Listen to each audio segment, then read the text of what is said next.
tonight on ESPN+. The main event, Oscar Valdez versus Andres Gutierrez, with the winner in line for a shot at the WBC junior lightweight title. Saturday night on ESPN+. A lot going on at 1:30. I think that in hindsight, wish I would have cleaned out the roster a little bit to make it easier for Brad, more joy for him to coach. And it just didn't mesh. You know, it just didn't. And I knew, and we talked about it. Anyway, I think it's silly that Kyrie is targeted as a guy just because he's not with us this year. No one player's fault. I'll blame all the players, and I'll blame myself, and we'll go from there.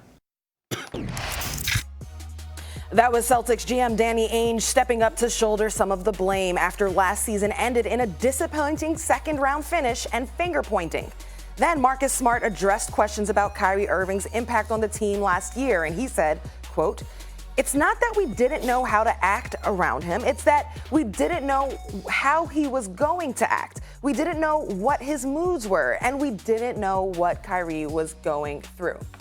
So, fair or not, guys, Kyrie Irving left Boston with a stench to him. The murmurs, true or not, insinuated that he was a problematic leader.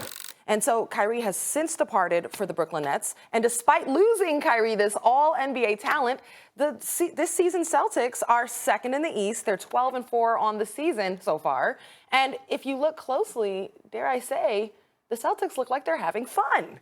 So, Stephen A., does this season prove that Kyrie was the problem? No, I don't think it does. And I don't think that it's his situation is being depicted fairly. And I've stated that, and I'll continue to state that. Now, if we're asking a question, is there problems with Kyrie Irving's version of leadership? Absolutely. I'm not disputing that. And I'll leave that to Max to touch on. There's no question about that. But to act like that was the problem in Cleveland, to act like that was the problem in Boston is where I raise up and I say, nah. Now, I'm not going to get into people's business. That's not my style. What I would tell you is that he was done dirty in Cleveland. They know what I'm talking about. We're going to leave it at that. He was done dirty. And if the kind of stuff that happened to him, had happened to other people, they would have reacted in similar fashion. He transitions to Boston. Here's what happens in Boston. And Max and I have been known to disagree on this point. I make the contention that Gordon Hayward being inserted into the starting lineup was the death knell to that organization last season.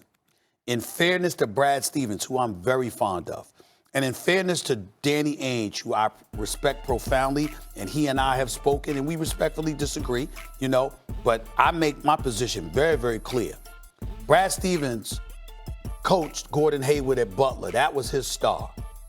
That man was not ready. I like Gordon Hayward. I'm proud that when he gets healthy, he's on the floor, that brother could play. Mm-hmm. But he was not healthy. And he was getting waxed in practice. He wasn't ready.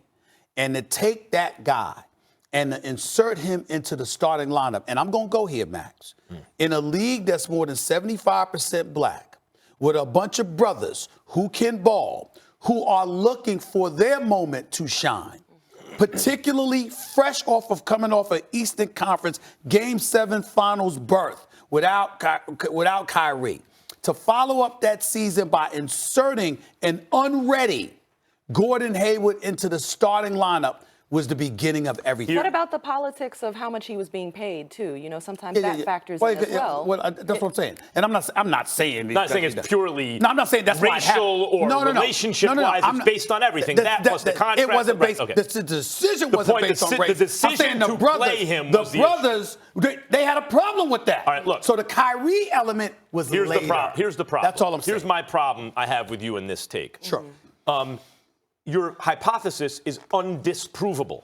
So what is undisprovable hypothesis? When you can't disprove a hypothesis, that makes it a religious belief. If it can't be disproven, and I'm just saying there's no evidence, it seems to me, about Kyrie that will satisfy you that it's his, that it's on him. Before I let you go on, the only part that I think that's unfair about your characterization is I came on here on First Take before we even got into a conversation about Kyrie Irving and told you I had spoken to people, and that's where I got it. Yeah, I understand. No, I didn't believe this. I was told this. You can selectively use that evidence and say, well, with the Cavs, he was done dirty, and with the Celtics, it was Gordon Hayward, and now what is it with the Nets? Because at a certain point, you look, there's one consistent character through all this, and that's Kyrie. It's not that he doesn't have a good leadership style, it's that he's not a leader.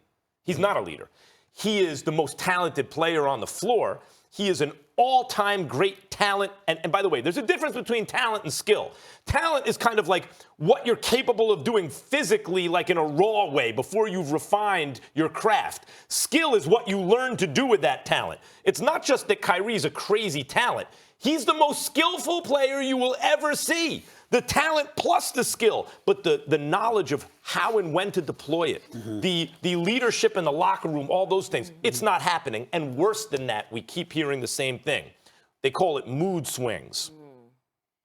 Whatever it is, Kyrie has had a deleterious effect in the locker room on 3 teams now. And you talk about Gordon Hayward all you want. I understand circumstances have shifted. At the time. I know. This year, when they inserted Gordon Hayward in the starting lineup, everyone was fine. Now that he's out of the starting lineup, everyone's still fine. Like, this is, as you mentioned, Ross, a happy team that shares the ball, and everyone seems to be okay with and without Gordon Hayward. So I'm just isolating variables here. Is it Gordon Hayward? No, it's not that. Is it Ainge? No, he was there too. Is it Coach? No. Who is it? Kyrie? Oh, that's interesting, because I see the same thing in Brooklyn. I see the same thing with the Cavs. And my retort to that would be, I have no explanation other than to lean on what you're saying as it pertains to Brooklyn. I know what happened in Cleveland. Yeah. I know what happened in Boston prior to Kyrie going through what he was going through on a personal level. I'm saying there are things that happened prior to that led to the kind of mood that we're talking about and the kind of effect that it had on other people. That's what I'm saying. To me, what you're saying seems to be, and you can correct me if I'm wrong, but in Cleveland, there's good reason for Kyrie to behave that way. In Boston, it really wasn't on Kyrie. You and I just disagree with that, right? Yeah.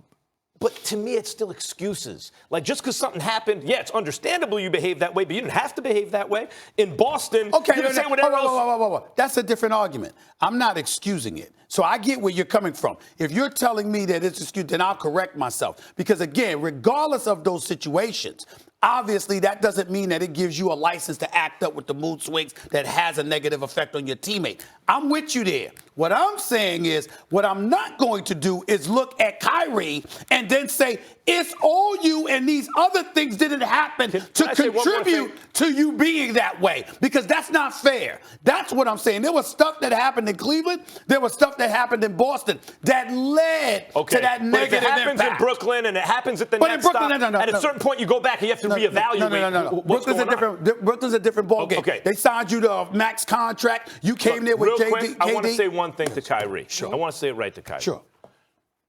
And by the way, when I was his age, I was not, he's world famous. I can't exactly imagine what he goes through at his age and everything. I'm not pretending to. Sure. And they say youth is wasted on the young. Whatever it is, if there's something going on that he needs to handle or get right, this career of yours, this physical prime, it does not last very long. And you are operating on a level almost no one's ever operated on physically on the court. It would be a shame if there's other stuff going on that is negatively affecting that. I'm hoping that if that's the case, he gets it together. All right. That should be the closing mark. That's very astute on Max's part. That's a good thing to say. All right. It's appropriate. That's how we're going to go to break right now. All right, coming up, Jerry throws Jason Garrett and his staff under the bus after a loss in New England. But are the Cowboys and their owner the real problem with Big D right now? Second hour of First Take coming up next.